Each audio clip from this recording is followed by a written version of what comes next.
Matthew 12, 1 to 8. Babasahin natin ang kwento mula sa Pinoy version.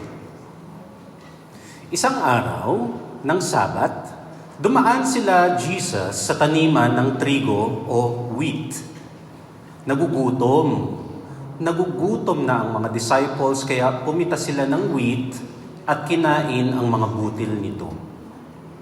Nakita ito ng mga Pharisees kaya sinabi nila kay Jesus, "Tignan mo ang ginagawa ng mga disciples mo.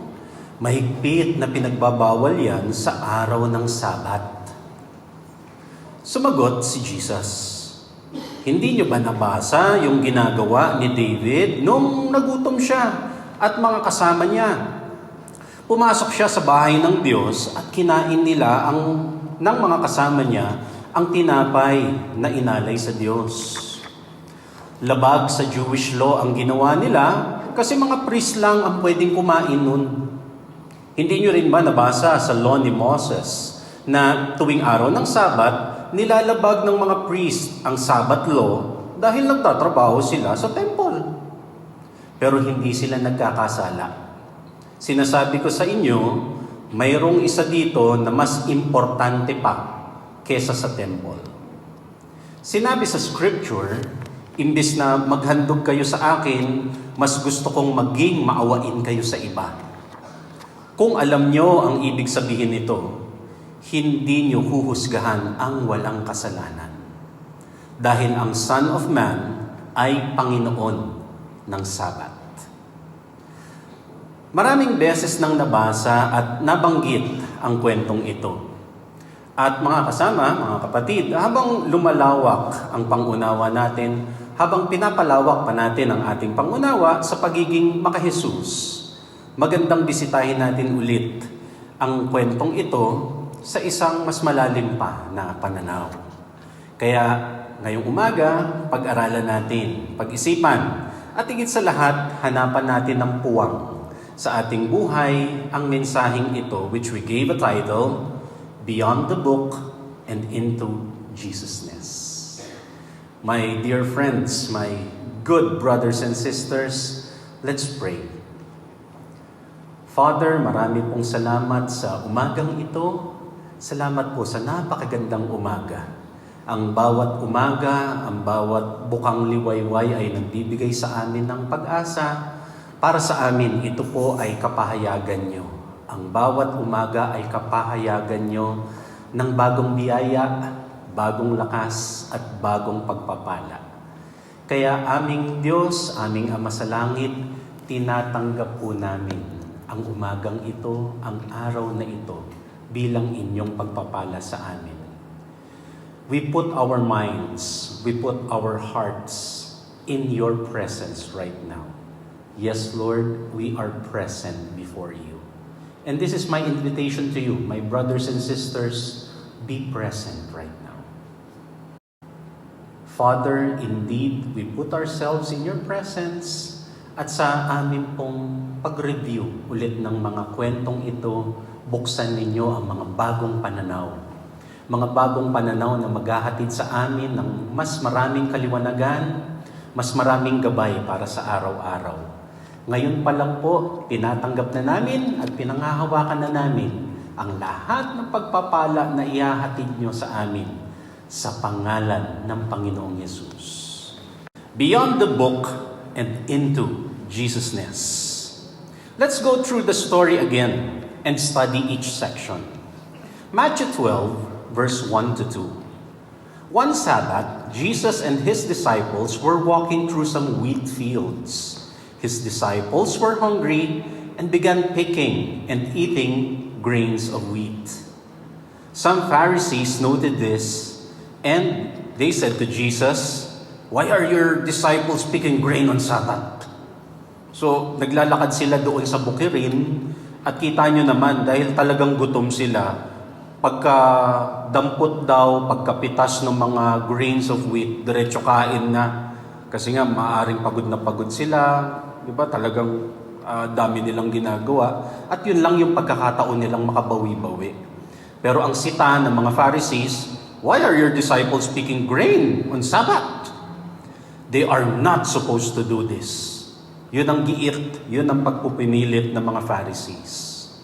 Note that at the beginning of this scene, Jesus led the disciples to pick grain because they were hungry. Gutom sila at kailangan nila ng makakain. At sa panuntunan naman ng kanilang lipunan, pinapayagan yung mga nagugutom na mamulot ng makakain sa bukid ng iba. Kaya pwede kang basta na lang na dumaan sa mga bukirin because that's the rule in their ancient society. Pwede kang pumasok doon at inaalaw ng kanilang social rules na kung ano yung natira dyan mula doon sa inihan, pwede nyo nang pulutin, pwede nyo nang kainin. And as a matter of fact, it's also part of their rules, of their culture na pagka mag-aani ka, wag mo naman sairin yung mga inaani. Yung wag mong lubos-lubusin yung mga tinatabas mong ani. Magtira ka ng kahit na konti para nga yung mga nagugutom, lalo yung mga mahihirap, may makukuha sila. Notice what Jesus did. He took notice, He gave care to the hunger of the people. Si Jesus, hindi niya minamaliit yung gutom. While religious teachings, while some religions will teach na tiisin mo yung gutom, hayaan mo yan, the Lord will bless you. Si Jesus hindi, malinaw yung ginawa niya. Nagugutom, kumain. Ano ba yung meron dyan? Yun ang kainin. Si Jesus hindi niya minamaliit yung gutom. On the other hand, the Pharisees insist that the Sabbath forbids any kind of labor or any activity that will spend energy. Iginigiit, ipinipilit nila na kahit pa nagugutom ka, bahala ka sa buhay mo. Kasi yun ang pinangahawakan nila sa written law. And they are referring specifically to Exodus 31 verse 14, observe the Sabbath, sabi ng rules nila, because it is holy to you. Anyone who desecrates it is to be put to death. Those who do any work on that day must be cut off from their people. And when they say cut off, hindi lang yung basta itakwil. Itakwil at patayin. Yun ang sinasabi ng rule nila at yun ang iginigiit nila na i-implement ni Jesus. Kahit pa nga nagugutom nga kasi yung mga tao. Para sa kanila, para sa mga Pharisees, violating the Sabbath rule is and should be punishable by death. In other words, ang gusto nilang sabihin, mamatay ka sa gutom. Tiisin mo. Kahit pa nagugutom ka, kahit pa napapagod ka, tiisin mo. Pag di mo tiniis, papatayin kita. So, parang double dead, di ba? Mamatay ka sa gutom, kundi papatayin kita. So, saan ako lalagay? Pareho palang patay. Ang hirap. Strict sa mga Jews ang ganitong rule. At kaya pagka pinansin nyo rin, noong ancient society, at this time, during Jesus' time, the area of Judah was under Roman colony. Under sila ng Roman Empire, right? At pagka pinag-aralan nyo rin, inobserve nyo rin mabuti, mahigpit ang Roman Empire sa Judah. You know why? Kasi mayat-maya, itong mga taga-Judah, especially the religious leaders, the religious institution, gusto nila laging may pinapapatay. Gusto nila laging pumatay dahil sa kanilang mga religious law. And of course, this is no longer acceptable para sa isang advanced civilization kagaya ng Roman Empire. Hindi naman porke konting kibot may na-violate, papapatay mo. Dahil death should be a capital punishment. Hindi lang siya religious disobedience. Kaya mahigpit ang pagpapalakad ng Roman Empire sa Judah kasi mayat-maya gusto nila mag-implement ng death sentence just because of disobeying a religious law. For the Pharisees, for the religious leaders, the Scriptures is the extreme rule book. The Scripture is a manual for control and absolute obedience. Their Scriptures is also a weapon for compliance. And all people must obey it even if it means suffering. Basta sumunod ka, kundi titigukin, papatayin. Ganon ang pagtingin ng mga religion, ng religious leaders noon sa scriptures. It is a weapon. It is a tool for compliance.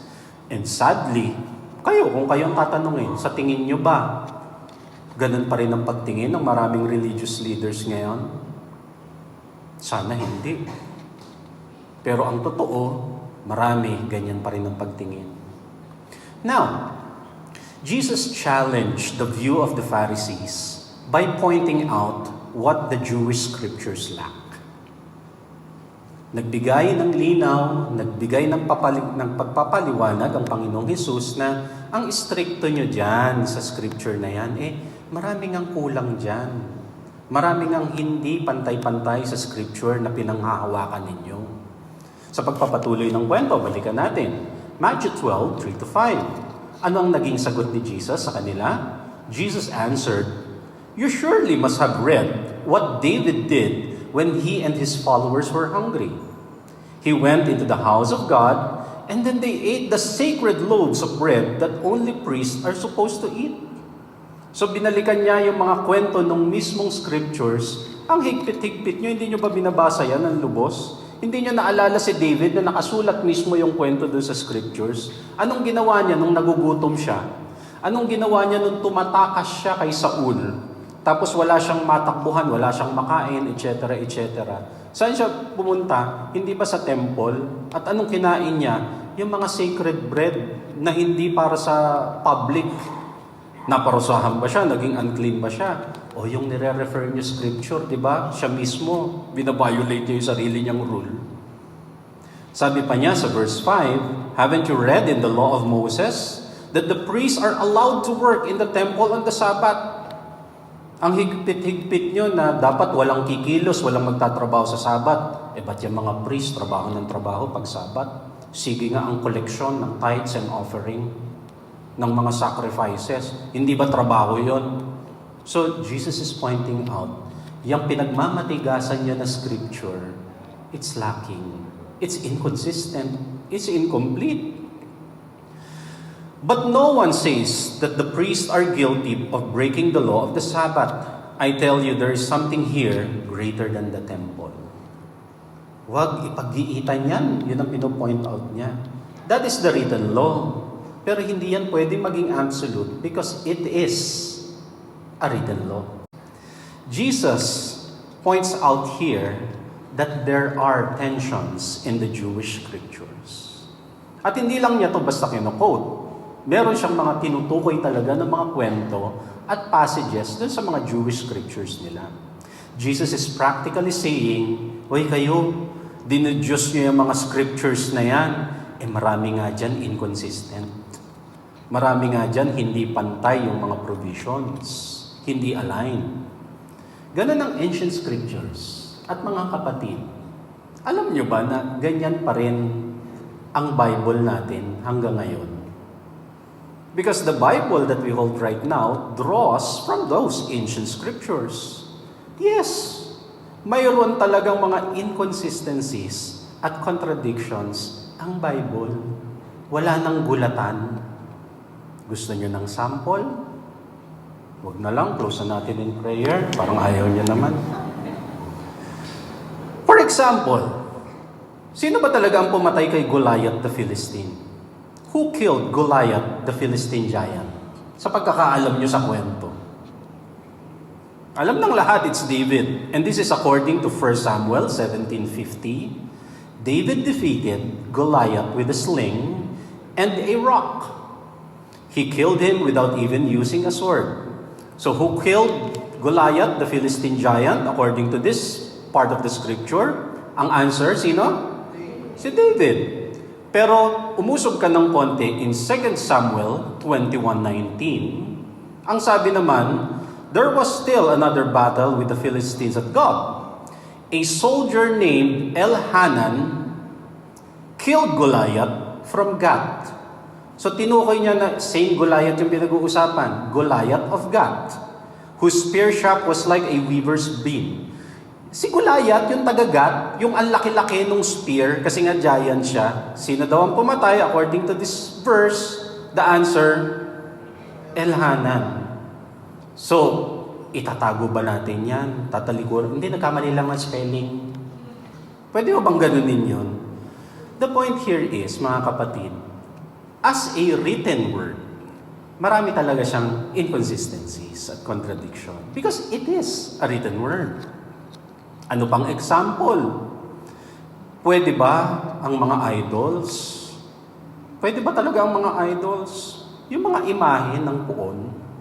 At merong time during the 80s and the 90s na talagang pinagdebatihan yan. Ako mismo, nung bagong Christian ako noon, naglilid lang ako ng Bible study. Pag alis ko ng bahay, gustong ipauwi sa akin lahat ng mga puon nila. Hindi ko naman hinihingi. So ako, binatilyo, bata, dala-dala ko isang sako, hindi ko alam kung saan ko dadalhin. Kasi nga, naging hot debate siya noon na dapat daw sirain, wasakin. Pero ano ba talagang sagot sa tanong na yan?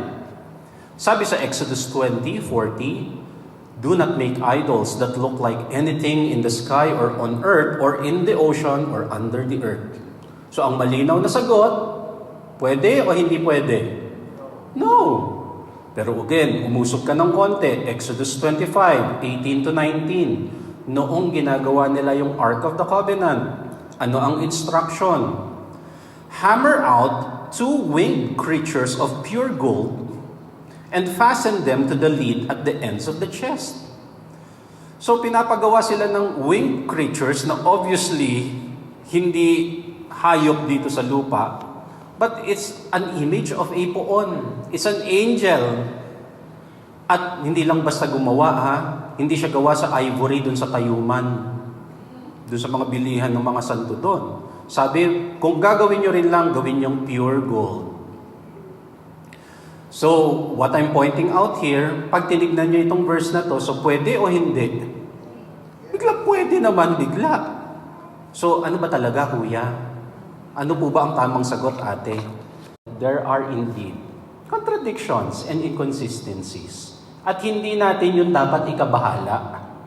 Bakit? Kasi kagaya ng pinupoint out ni Jesus, huwag ipagmatigasan yan kasi nga written word yan. Hindi kagaya ng mga Pharisees doon sa eksena ng kwento natin, handa silang pumatay para sa verse. Pero ang sinasabi ni Jesus, wag. Bakit nyo gagawin yan? Ang daming ang misalignment niyan. The Bible is not a perfect mystical book. It is a written word. At mayroon kasing mga extreme na mystical view sa Bible. Naging extreme, masyadong dinudiyos, masyadong ipinagmamataas na sinasanto na yung Bible na naging very, very mystical na sa kanilang pananaw ang printed, written word. Kaya nga diba yan ang ginagamit pagka, masakit ang ulo mo, ipatong mo yung Bible dun sa ulo, ganun mo, gagaling. Naging mystical yung pananaw. Hindi naman siya dapat tignan ng ganun. Hindi ganon ang pagtanaw sa kanya. Tapos meron pang mga pananaw about the Bible na, di ba, may bagong panganak na bata, may bagong baby, ugupitin mo yung buhok, iipit mo dun sa Bible para bumait. Huhulaan ko, 90% dito nakaipit yung buhok sa mga Bible niyo sa bahay. Nakita niyo yung point dito na the view of the Bible, the written word, has become so mystical and misaligned. Hindi siya ganun tignan. Meron nga, pati paghawak ng Bible, kasi nung naitaas ng isang preacher yung Bible, baligtad. So, binash-bash siya kasi, unholy! Nilalabag niya ang salita, wala siyang galang sa Diyos kasi baligtad yung hawak niya sa Bible, ganun. Jesus himself questions this kind of point of views. Ganun ba ang pagtingin dyan? Yung moral lessons, yung essence ng love and the Spirit of God revealed through Jesus in the Bible, yun ang perfect. Not the scripture, not the paper, not the ink, and the printed word itself. Yung essence, yung moral lessons, yung espiritu na inilalabas doon sa pangalan ng Panginoong Hesus, yun ang perfect. Hindi yung printed book. Hebrews 10:1, muli babasahin natin sa Pinoy version. Ang Jewish law ay hindi pa buo at anino lang ito ng mga magagandang bagay na mangyayari pa lang sa future. Future nila, present natin. Kasi nasa atin na ang Panginoong Hesus. Hinding-hindi nito gagawing perfect ang mga taong lumalapit sa Diyos. At nag-o-offer ng pare-parehong sacrifices every year. Ang linaw. Sinasabi na niya, yung scripture, hindi yan ang gagawa sa tao na perfect. Yung pagsunod sa mga rules na iginigiit dyan, na mahigpit na rules, hindi yun ang magpapa-perfect sa tao. Hindi yung written word. Yun din na sinasabi ng 2 Corinthians 3 verse 7, the law of Moses brought only the promise of death. Under the law, there could only be death. Ang solusyon ngayon at pagbibigay liwanag ng Panginoong Hesus, Jesus points out that the Spirit of God is higher than the Jewish scriptures. Kasi yun yung kwento, di ba? Iginigiit ng mga Pharisees, hoy, ba't kayo lumalabag ng Sabat? Hindi yan ang point. Hindi yung law, hindi yung written law ang point. Sabi niyang ganun. May mas mataas dyan. And that is the Spirit of the Most High God.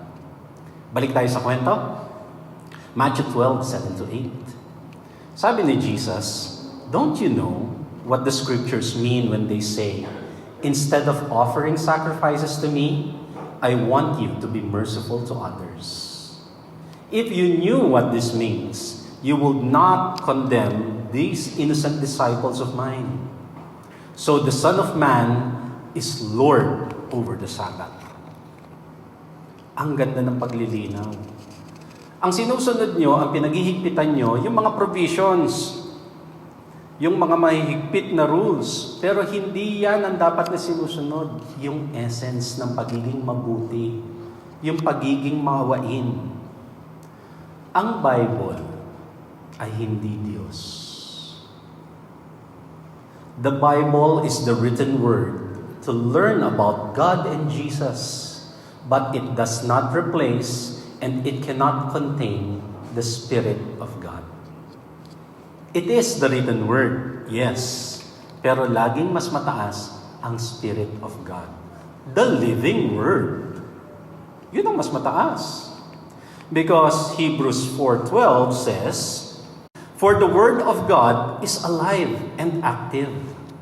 So once ikulong mo yan sa written form, once ikulong mo yan sa printed form, hindi na alive yan. Hindi na siya active, hindi na siya dynamic. Tapos na nakaprint na, nakasulat na. But the Spirit of God is alive and active. At yun ang buhay. Yun ang universal in a sense na kahit na anong panahon, kahit na modern times, kahit na anong situation or circumstances ng tao, applicable siya because it is alive and active. Nag-a-adjust siya, tumutugon siya sa mga realities at context ng tao, nasaan man sila, anumang panahon sila naroon. Kaya buhay ang salita ng Diyos. Following Jesus, therefore, means to give higher importance to following the living Word of God. Hindi porke nakasulat, yun na yan kagad. Iisipin mo pa rin, ipapanalangin mo pa rin. Nanamnamin mo pa rin, you will give context and you will respond to the needs of those who are trying to apply it. Kasi yun ang dynamic living Word. Hindi porke nakaprint, yun na yun. We have to give importance to the living Word of God kung talagang Jesus tayo. Galatians 5:22-23, the fruit of the Spirit is love, joy, peace, forbearance, kindness, goodness, faithfulness, gentleness, and self-control. Against such things, there is no law. Kasi ayon dito sa binabasa natin na ito, ano ang magbibigay ng peace, ng love, ng joy? Ano? Written word ba? O Spirit of the Lord? It is the Spirit that brings these fruits. At sinasabi niya nga, pag yun ang sinunod mo, pag yun ang pinagtuunan mo ng pansin, walang law na tatapat dyan. It is the Spirit, not the Scriptures, that produces fruits. Yung Spirit. Kaya marami, pansin ninyo, basa ng basa.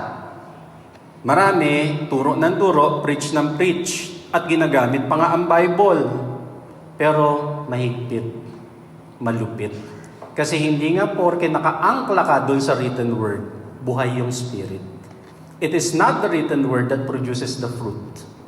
It is the spirit that bears these fruits na tinutuloy sa Galatians 5:22-23. At kadalasan nga, yung pagtuturo pa, dahil ganun ang pagtanaw nila, yung written word ang mas mataas, tinuturo pa nila sa marami na maghigpit ka rin kasi yan ang sabi ng verse. Hindi nga yung written word ang mahalaga. It is the living word. Kaya mga kapatid, a word of advice, don't compromise the spirit of love and grace just to insist on cruel rules in the Bible. Huwag ipilit, huwag igiit, huwag baliwalain ang spirit ng love and grace. Dahil yan ang espiritu ng Panginoon. Alang-alang lang, para lang maigiit ang isang verse, wag. Mas mataas ang spirit. Mas mataas ang living word kaysa sa written word. Kung may mabasa sa Bible na tila malupit sa kapwa, magdahan-dahan. Personal na mag-aral kasama ng Espiritu. At mahalaga ito, yung personal mong aralin. Hindi lang dahil sabi ng preacher na ganito, hindi lang sabi ng teacher kasi na ganito, dapat daw ganyan. Hindi lang dahil sa kanila. Ikaw mismo aralin mo. Kasama ang Espiritu.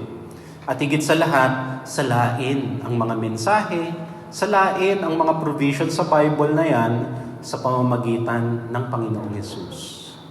Or as we call it sa ating pamayanan, the Jesus filter, right? Romans 13:10, love is the fulfillment of the law. Gusto mo talaga ng law? Well, focus on love. Kasi when you love, yun na yun. Yun na yun. Remember that Jesus filtered, Jesus adjusted, and even revised the written scriptures to make it enlightening and loving for all. Yes, si Jesus, siya mismo, marami siyang mga ginawa, nakadocument sa Bible. Finilter niya, inadjust niya, nirevise niya yung mga written scriptures para mas maging makabuluhan at mapagmahal sa lahat. Pwede niyang gawin yon? Yes. Sabi niya nga kanina doon sa kwento, the Son of Man is the Lord of the Sabbath. Yung ginigiit niyo na law ng Sabbath, pues mas mataas ako doon. Sa naka-anchor yung law of Sabbath sa written scripture, yes, mas mataas pa rin ako doon. So Jesus can filter, Jesus can adjust and even revise. Because the Spirit of God, the living Word, is higher than the written Word. Jesus is our supreme authority. How we read, how we interpret the Bible, submits to the Spirit of Jesus.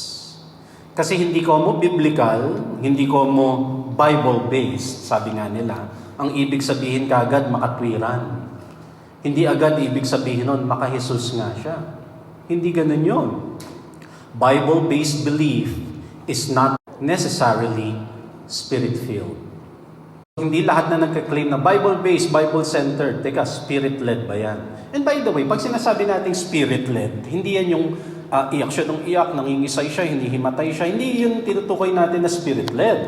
Ang sinasabi natin, namumunga yung Espiritu sa kanyang pananaw, sa kanyang kaisipan at puso. Nung mga binabanggit natin kanina, right? Peace, joy, love, forbearance, kindness, goodness, self-control. Yun ang tinutukoy na Spirit-led, Spirit-filled. So, sinusukat mo pa rin yun. Okay, nasa Bible yan, may verse siya, pero Spirit-led ba? May peace ba? May joy, etc., etc. The Bible can be, and actually was, used as a weapon. The Bible can be weaponized, at madalas nga it is weaponized. Ginagamit to oppress people para may complete obedience. Sino mga nandito last week? Di ba diniscuss na natin yung slave Bible?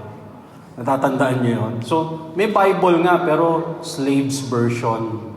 Kulang, binawasan, ang niretain yung mga sumunod kayo.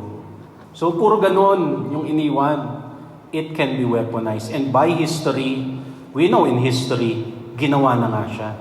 Kaya nga, yes, it is written, yes, merong verse, pero Jesus-based ba? Okay, Bible-based, pero Jesus-centered ba?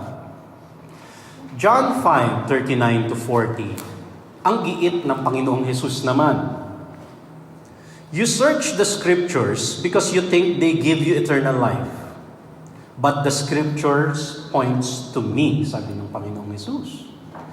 Yet, you refuse to come to me to receive this life. Tinatanong na niya itong mga religious leaders, itong mga Pharisees, di ba gustong-gusto nyo mag-verse? Di ba gustong-gusto nyo mag-scripture? Gustong-gusto nyo yung mga nakasulat, yung mga kasulatan? Sinasabi ko nga sa inyo, sa akin papunta yan. Ba't hindi nyo tanggapin yung mensahe ko?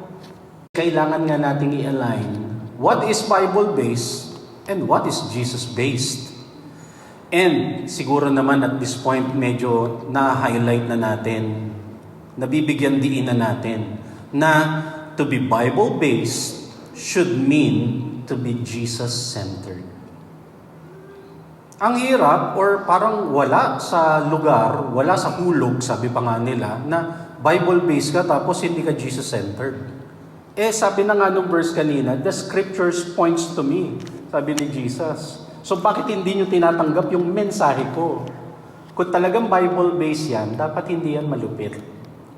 Kung talagang Bible-based yan, dapat mapagmahal yan, maawain, nagpapalakas, nagbibigay ng sigla sa buhay, nagbibigay ng buhay sa buhay at hindi kamatayan. At mga kapatid, we as a community, bilang pamayanan, we are dedicated to this. Hindi na tayo uurong at nagkasubuan na tayo dito for the past few years, ituloy na ang pagiging maka-Jesus. Mag-aaral at mag-aaral tayo, magbubukas tayo ng maraming studies, we will continue a lot of kwentuhan sessions, Bible study sessions, Jesus celebrations of course, in line with the Spirit of Jesus. Andiyan na-discover na natin yung liwanag, alangan naman talikuran pa natin. At alang-alang, sa marami pang naghahanap ng liwanag ng Panginoong Hesus, itutuloy natin siya. Ang ating pamayanan ay magsasama-sama, magtutulungan tayo para isulong ang maka-Hesus na pananaw.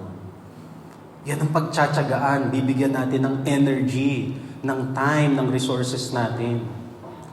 Pagtutulong-tulungan natin yun. Dahil yun ang direksyon sa atin ng Panginoong Hesus.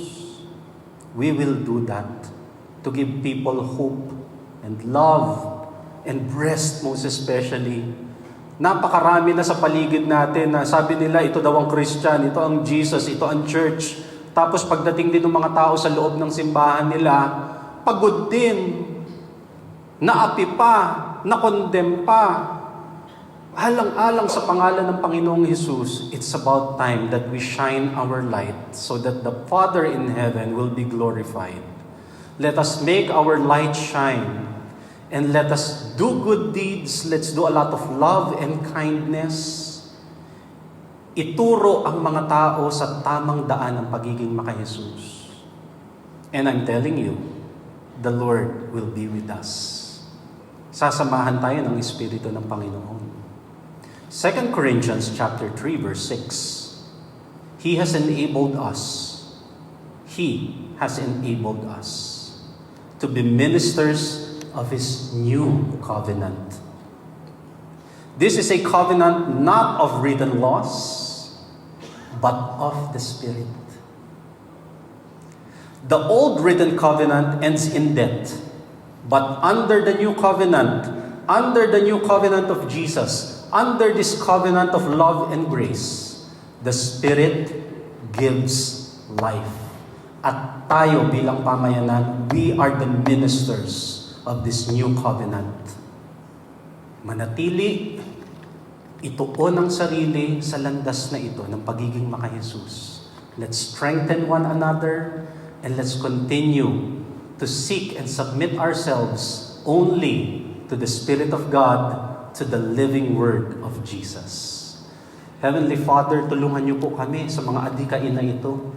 Hindi siya madali, lalo pa nga na nasanay na ang marami Nasanay na ang lipunan sa mga malulupit at mahigpit na kaparaanan ng relihiyon. Gayunpaman, dahil nakikita namin ang adhikain ng aming Panginoong Hesus, humbly we submit ourselves so that you will be able to use us. You will be able to use us as your vessels.